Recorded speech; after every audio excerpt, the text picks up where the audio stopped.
Well, it's an honor to be here, and I really appreciate all those kind words, Scott. And I love it here at BYU. I joke because this is a school that probably wouldn't let me in with my GPA when I was going to school. So I respect you all for being here, and I love being here because of the quality of who you are. I've just been so impressed over a long period of time. I see a lot of my Texas, Dallas missionaries here, and I always like to say it's the best mission in the world. You all might feel like you went to the best mission in the world. It probably was for you, but I think that the TDM mission is really probably the best in the universe, would you say? Universe. It kind of is a little confusing to me because most of these missionaries here were zone leaders. I think every single one of them here, and so I was thinking about having them get up and quote Section 4 of the Doctrine and Covenants, but probably we won't do that today, so we'll spare you that. Well, as Scott mentioned, it's just wonderful for me to be here and to have this experience to impart a few ideas and thoughts. And as I go through the presentation today, I would ask you to consider questions that come up during the course of this conversation. I've done this a number of times in the past, and what I've typically found is that there are no questions or very little discussion. And I like to make this as meaningful as possible as we go through this, so please feel free and don't be bashful or shy to ask any questions you might have. The second thing I would say is I know you come from different areas of the university, and you're here because you have an interest in taking an idea and creating a business and becoming very successful at that. And so what I'll do during the vast majority of the presentation today is talk about the gotchas, the things that people do when they consider starting a business or they've got an idea, or the things they don't really think about that are really required, any of these are required for a successful venture. So I'll go through several of those and we'll have discussion about them. And I'll be asking you a few questions about what do you think about these gotchas, why the gotchas are gotchas. And I see Casey Gleave here. Casey Gleave was a Elders Quorum president in the Mesa YSA West Stake. I'd love to see you here, Casey. Welcome. He's a good man. He's in the MBA program, and for you ladies here, he's available and a good man. So I'll leave it at that. And that'll a few extra bucks on my side for that one, Casey. All right, so let's go ahead, and I'm going to travel down these first several slides very rapidly, just to kind of give you some perspective. I put this up here not to say that I've done anything great, but as Scott said, we all learn through our careers, and from my standpoint, let's go to slide number 2, and from my standpoint, you see, I couldn't keep a job, but from my standpoint, it was about getting experience to be able to be successful as an entrepreneur. Oftentimes, we think we can launch into something without much experience or much academic education and learning. The truth of the matter is, it takes a lot of hard work and diligence and smart operating savvy to be successful in any business. And so one of the things that I felt was important was to get a lot of experience. Now, most of these on that previous slide were all as CEO and creating businesses. So I've really enjoyed my time over the last probably 25 years in creating these kinds of, okay, one more slide, these businesses here. I've also served on the board of many, I've listed some here, companies that were private that went public from start to finish. So I've seen a lot of things. The other reason I put this up here, just to let you know, I've had a lot of experience making a lot of very bad mistakes. And I could spend the rest of the time today talking about the crazy things I've done and how I've learned from those terrible mistakes. And we'll talk a little bit about that element of failure, as sometimes we think that things should go well and that there'll be no bumps along the road. That just simply is not true. It's not true in anybody's career, and my guess is it will not be true in any of your careers as well. Now let's go ahead to the next slide here before we get in the meat. Now, personally, and this is something to consider, why you want to go into what you want to go into and the kind of business that you want to build and the fields that you want to be in. Now, for me, one of my favorite statements is an old Amish statement, one can do well by doing good. Personally, I feel like we can do all kinds of things, and there's nothing wrong with, building cars or being in whatever field, but I always thought doing something that made a difference in people's lives, to better people's lives, would bring personal fulfillment. And I found that to be true throughout my career.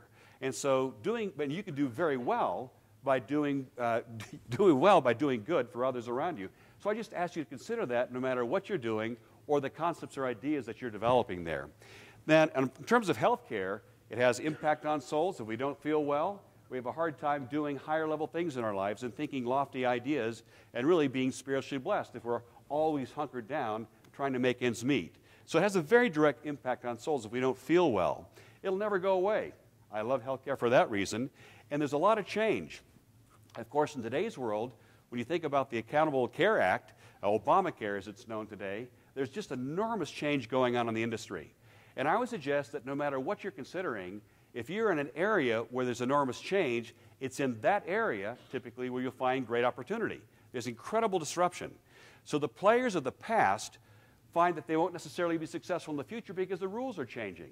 So it allows guys like you and I to creep in and to find this large, soft underbelly of the established industry to really provide a solution that makes a difference that consumers like and that industry likes. And so where there's disruption, change, there's great opportunity. It's true in technology, it's true in healthcare, it's true in any field. So change is good. Never be afraid of change in the industry. And of course, you have to ask yourself the question, what kind of environment do I want to be in? And again, I'm not judgmental of any environment. There are good people in any environment. But you will find over the course of your professional careers, whether you start a business and go with it, whether you do it on the side, that you'll have a choice to make. What are the kinds of people I want to hang with? Are they the kinds of people that have similar values and morals? Not necessarily church members. I work with predominantly not church members, but they're great people with great families and great ideals.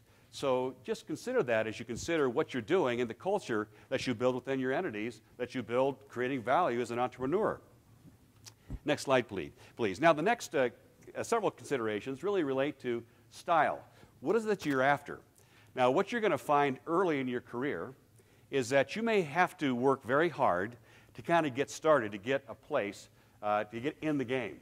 And that's just simply true. And early on, I would say it was no different for me. But ultimately, there were things that were of great importance to me that I suspect will be of great importance to you that you should consider.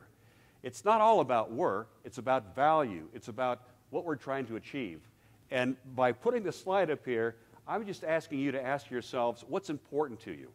What is it that you truly value? And never step away from what you truly value.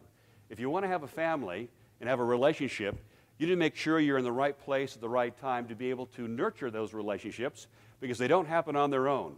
I feel very blessed to have a very solid family, and like Nephi would say, notwithstanding my weaknesses, I've been blessed with a wonderful family. I've also been blessed in terms of the gospel. I think the Lord has blessed me enormously.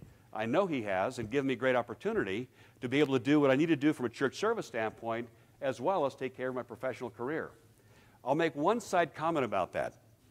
Often I've found, and I've had to be careful in the past, that as a church member, people will say they'll hide behind the facade of church service not to deliver high value to an employer or to their customers, saying that I'm too busy doing these things to do that well. What I found is you can do both very well. And there's a great book, The Mormon Way of Doing Business, which is a great example. It's a great read if you want to understand what it means to serve fully as well as being very engaged in business. What it typically means between church and your career and family is that your sleep will suffer and your hobbies will suffer. So video games, not a big place in my life. Watching TV, not a big place in my life. I joke because people say, would you like to watch some Netflix with me? And they'll say, what about this show? You like that show? And I will never have heard of it. And then they say, well, it's in its 8th season. It's like the hit show or something. And again, I have nothing against watching TV at all, zero. But the issue is just one of bandwidth. How much time do you have? You have only so much. And I would just suggest that today you make a decision of the things that are most important in your life and make sure you dedicate the time and energy to do those things exceptionally well. Because there's a lot of bandwidth-filling stuff in your life that you'll find that will deliver absolutely no value to you in the long term. So just be thoughtful and cautious. Again, I think recreation is great. I'm an exerciser. I like to exercise every day. I think that's kind of a non-negotiable. But I just suggest you ask yourself the question, what am I doing that's truly delivering value long term? I remember, and I'm losing my hair, it's all gray. I remember that I was in your seat not that long ago. And I used to think I have plenty of time, I can accomplish a lot, 10 or 15 or 20 years down the road. I have to be responsible when I'm married and when I get, my family, my kids, blah, blah, blah. Well, what I found was, and as a stake president I see it as well, people will come in and interview to go to the temple. And I'll ask a few questions, and there are some couples, I have to tell you, I just shake my head. I think to myself, what are you thinking? Because they're just not prepared. They just haven't done the things in life to be able to have a successful marriage. And it started 5 or 8 or 9, 10 years before that. So I tell you that now just so that you can think about your life today and what you're doing to prepare for your eternal companionship, as well as your professional life and your family in the future. They're all highly integrated. To be successful in life, as I think the Lord expects us to be and allows us to be and blesses us to be, they're really all highly integrated. You can't really consider any one of the three in isolation. So that's the reason for that slide. Next slide, please. Now, I'm going to tell you just a little bit about Magellan, because you really don't need to know much about Magellan at all. But we're a big business. We have a lot of lines of business. We're the largest behavioral health company in the country. We have a large pharmacy business, a large radiology business. We have a health plan business. That's what Complete Care is. So we run health plans so people enroll and they go to their primary care doctor and we take care of everything for them. So that's kind of what we do at Magellan. So we're a specialty care company. Next slide, please. Now, this slide I show you not because of the numbers themselves, but because of concepts here. This happens to be from the first quarter of this year. We'll do roughly $3 to $3.5 billion in revenues. It's a big company. And we'll typically generate in segment profit about $250 million a year. We've got a lot of dough on the balance sheet. We've probably got 300 unrestricted, about 600 to 700 total cash in the bank, and we have no debt. So we're kind of a good church family. We have no debt. So I counsel you to do that as well. Buy your cars cash, even though they're junkers. So, but that's Magellan. Now, I draw your attention to the bottom line, earnings per share. Your company gets divided up into shares. So think of it a big pie, and let's say a company had 10 shares. Well, you divide the earnings. If you made $10 in the company, you had 10 shares, earnings per share would be $1 a share. 10 shares, right? $1 a share. Well, that's what earnings per share is. So if you took all the shares of stock we have about 27 million shares outstanding, and divide it by the total profitability, you'd have between, we're estimating, we don't tell people until after it happens, this year we'll have, almost $4 a share. Now, I tell you that because how people value your business, you build a business, I assume, to support your family. You don't build a business, and of course you get some good personal worth out of it, and that's important as well, but you build a business fundamentally to put dough in your back pocket, right? Is there anybody here that is not thinking about building a business not to put money in their back pocket? Any not-for-profits here in the room? Okay, so we're all in it for the dough, right? Now, we want to do it in a reputable way, right? But we're here for the dough. And if we weren't working, we'd be doing something else worthwhile, going on a mission. That's great, but it takes dough to go on a mission, right? So we work to do the things that are of greatest importance to us. Well, the valuation of what you're going to be building is determined by what the market says.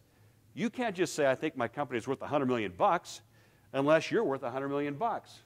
So, and it's valued by a multiple of that earnings per share or earnings for the whole company.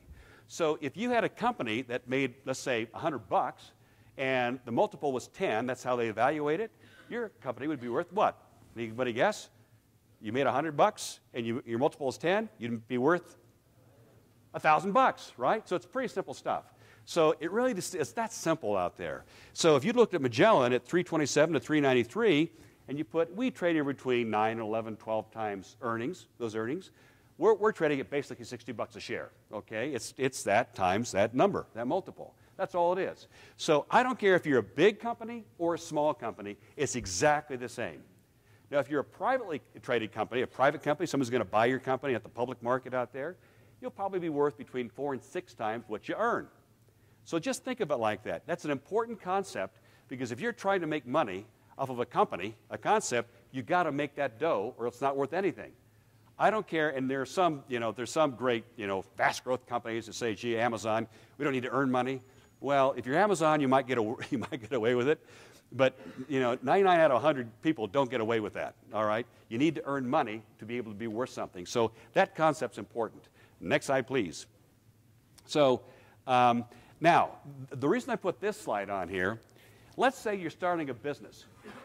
How different is the business you're starting from any of these objectives that I have at Magellan today? And I've started businesses from scratch to taking them public, so I've seen the whole gamut. Is there any difference? Do you have to execute as an entrepreneur? So let's say you had a great idea, the best idea in the world, and you can't execute. Anybody want to guess what that's worth? Goose egg, okay? It's worth nothing. Because if you can't, there's a whole bunch of great ideas out there, and no one cares about your good ideas. So if you go to a venture capitalist and say, or an investor and say, hey, listen, I've got a great idea, and you don't know how to pull it off, well, they're going to smile at you and say, that's very nice. Let me know when you can really pull it off, right? And that's why people say when you get traction, when you actually have sales, revenues coming in the door, then come talk to me, then it's real. It's execution, organic growth in existing businesses. What organic growth means is you growing the business. So let's say you started a dark energy. You know those guys? You know, they presented to the Founders Group, a hit in the Founders Group. We gave one to, it's a reservoir, dark energy reservoir. It'll charge your cell phone 4 to 6 times, unlike the current iterations that are 2 to 3 times. Cool technology, smart guys. Well, they're going to grow their business. Now, let's just say they sold 100 units of those and had revenue of, $40,000. I don't know what it is. So let's just say they did that, but they really couldn't grow the business. Would that business be worth much? Not really. It has to grow.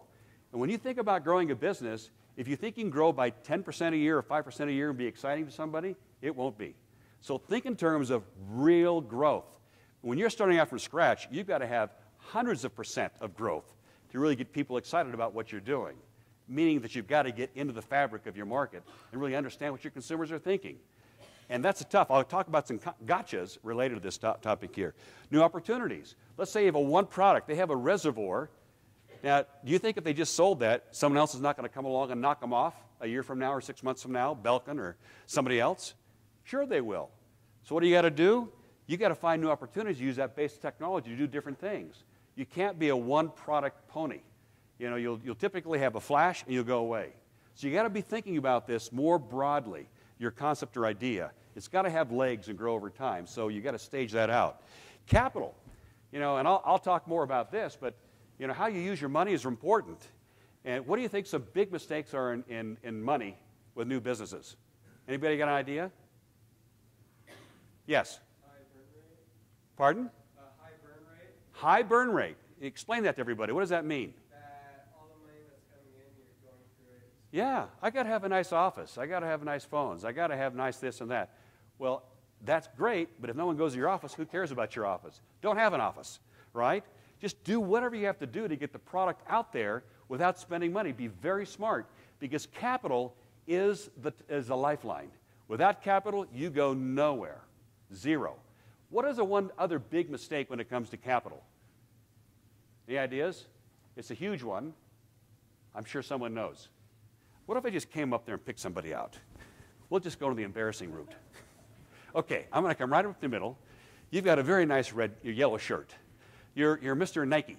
Or is that Yipe? Or what is that? Nike, okay. I just saw the Y of Nike, so I thought you might be a Yipe. So what is, when you think about dough, what's a problem? If you're starting a business, what's a problem? Maybe you don't use it to create more. You don't use it to create more. That's a great idea. True. Other ideas? You've got a 1 in 300 chance of being chosen? You don't have enough. You don't have enough. Exactly. If you don't have the money, you can't invest in the things that are important to grow the business. And why might not you have enough? What's the reason why you wouldn't have enough? You underestimate it. Exactly. Things cost always way more than you think it's going to cost. I love the spreadsheets that say our revenue is going to grow like this. With the flick of a factor, you can just generate greater revenues and greater profitability. It's just all bogus. So don't get sucked in by a fancy spreadsheet, because it means absolutely nothing, and things typically cost at least 2x what you really think it's going to cost, honestly. So the capital deployment is no different in starting a big business or a big business. And of course, people. Why are people important? Any thoughts? In the back? Let's go to the very top row. You've got, I think my contacts are a little fuzzy, but we've got at least 5 people in the back row. Why are people important? They saw a good app. Your company, what do you want to hire people for? Well, what do you want to hire people for? That's the idea? They just cost? Yeah, exactly. I'm going to spend some time talking about the people part, because people are everything. And many times we can get very arrogant in thinking we know it all. And the fact is we don't know it all. I certainly don't know it all, and I like to hire people that are far better than I am, by far. because I know that they'll fill in my gaps. And as a CEO, I don't care if I was starting out or now, I always went out to hire exceptional people. It cost me a little bit more in terms of both equity and in terms of dollars going out the door, but I did all that I could do to get the most exceptional people, because at the end of the day, that's all that counts. Great people will get beyond the speed bumps that inevitably will come into business. So people are everything in a business. Let's go ahead and get off this Magellan thing. Now, what is an entrepreneur? This is a very fundamental question. Anybody have an idea? Yes? You had a little hand go up, or was that just an itch? Itch? So, give us a little hint. What's an entrepreneur?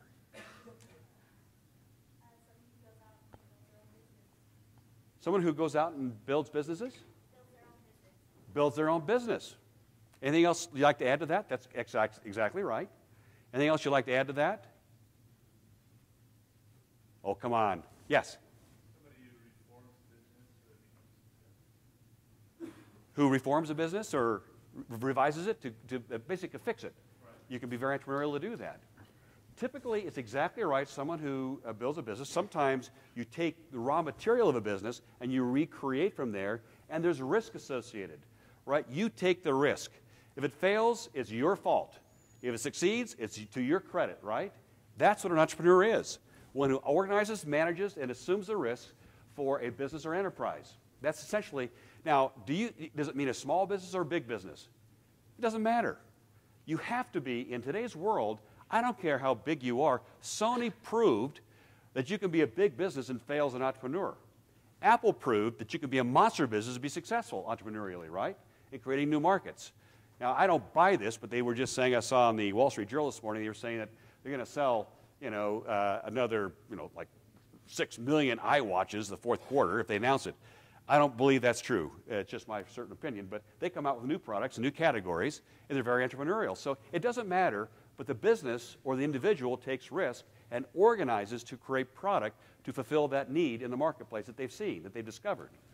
Next thing. So what are some characteristics of an entrepreneur? What is an entrepreneur? Just throw out some things that an entrepreneur is. Pardon? Has ADD. I can't hear you. Has ADD. There's a lot of truth to that. ADD was saying, it's interesting, but people with ADD have demonstrably higher creativity levels than those without. So ADD is actually a plus in some ways. Now, the execution part, that might be a challenge, but there's a big positive on the creativity part. So I had a very good friend who was a counselor in the mission presidency who was a self-proclaimed ADD guy, President Tony Brigman. He was the ambassador of fun at Southwest Airlines, worked for Herb Keller, the CEO of Southwest. And so, great guy, and pretty funny guy, too. Very creative guy. But I'll actually take that as an answer for creativity. You have to be very creative. We'll talk more about that in a moment. How about determination? Does it take a lot of determination? You can't just kind of wallflower. You just can't just kind of waltz into something and say, kind of, sort of, maybe I'm committed to it. You've got to determine, I'm going to go for it. Because you're going to hit a lot of walls along the way. You absolutely will.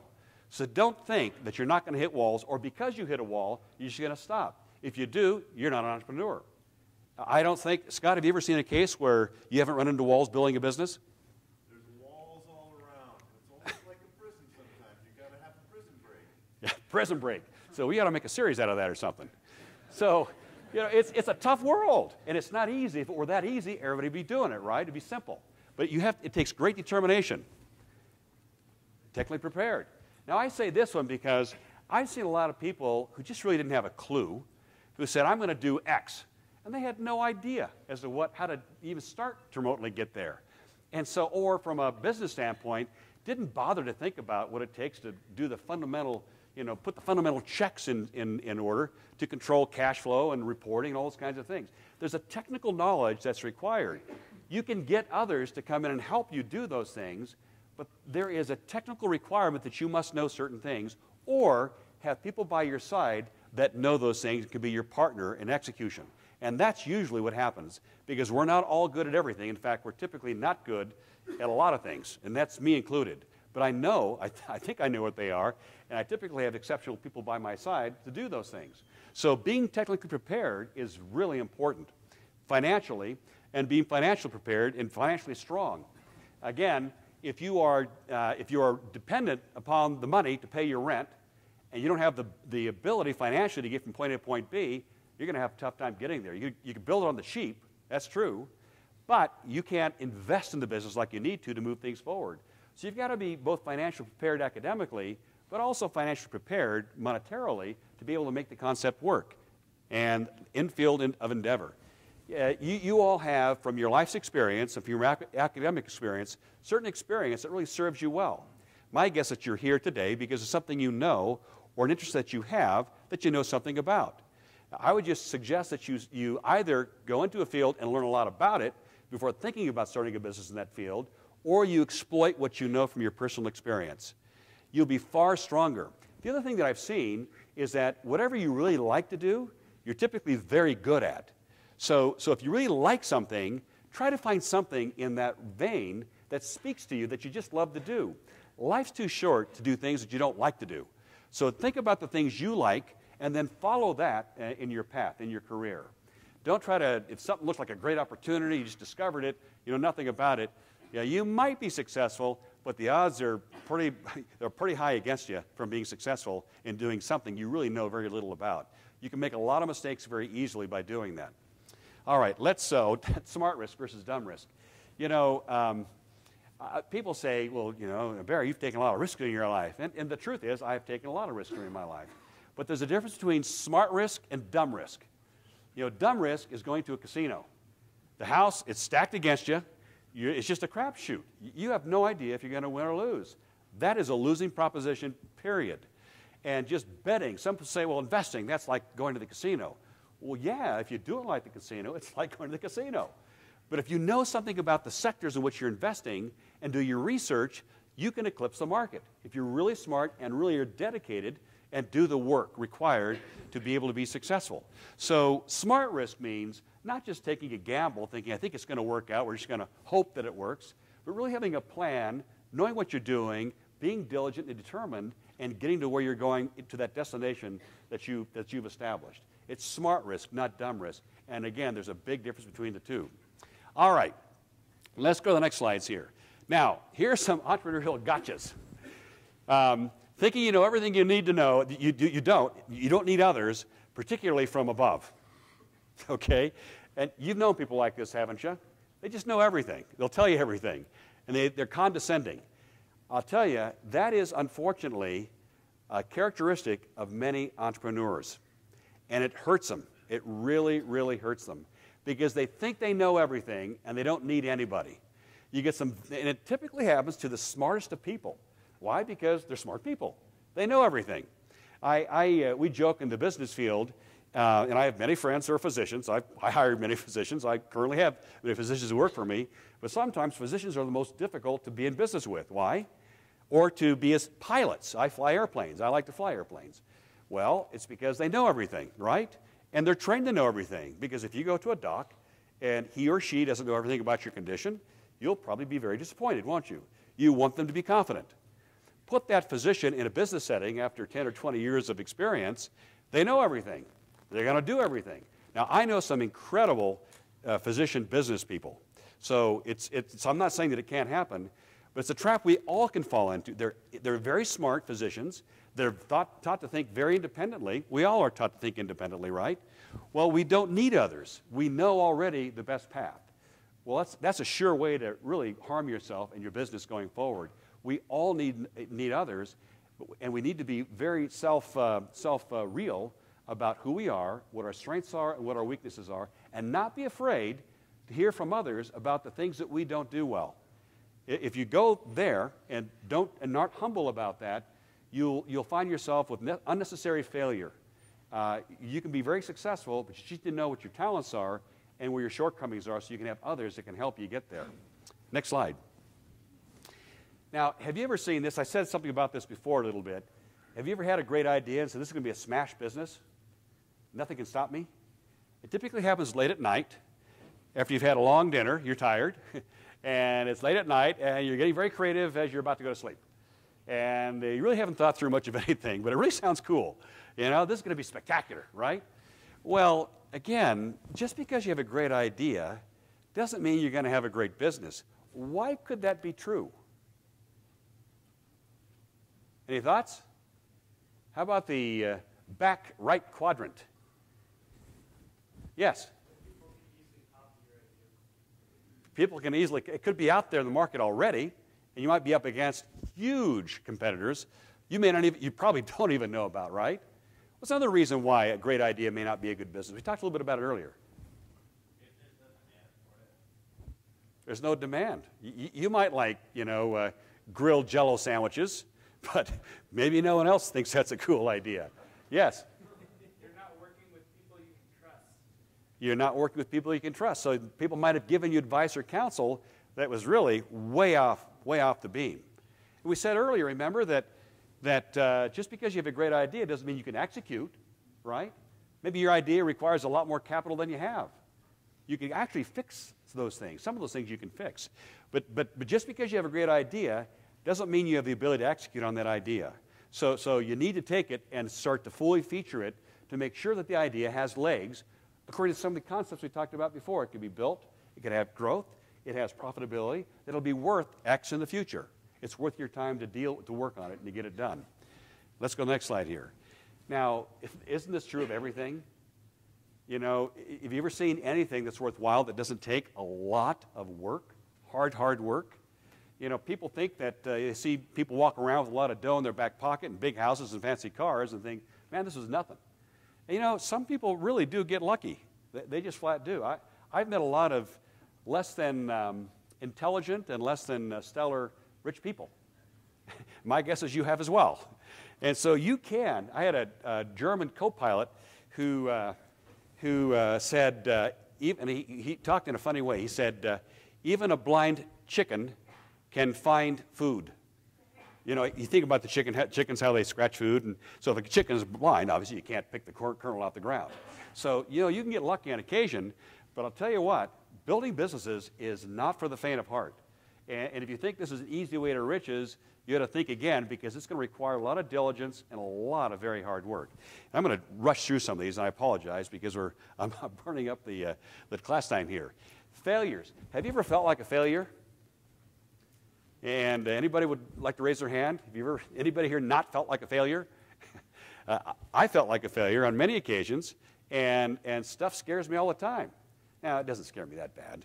The older you get, I think you figure out, hey, this is not going to hurt me that bad. What could happen? My family's still going to have a roof over their head, and they're still going to have food, and I still have a testimony, and I'll still go to church on Sunday, and the sun will still come out. The truth is, that's always true. But, so you need to think in terms of, if a failure stops you, if you're a person that failure just makes you depressed, and you know something? That can happen. It really can. And I work in behavioral health. And I know, and I don't demean anybody who has, we heard a conference talk about serious depression. It happens. I tell you this because if you're a person that tends to easily get really down and stay down, this path can be very challenging because it requires you to face your failure and get right back up and run at it.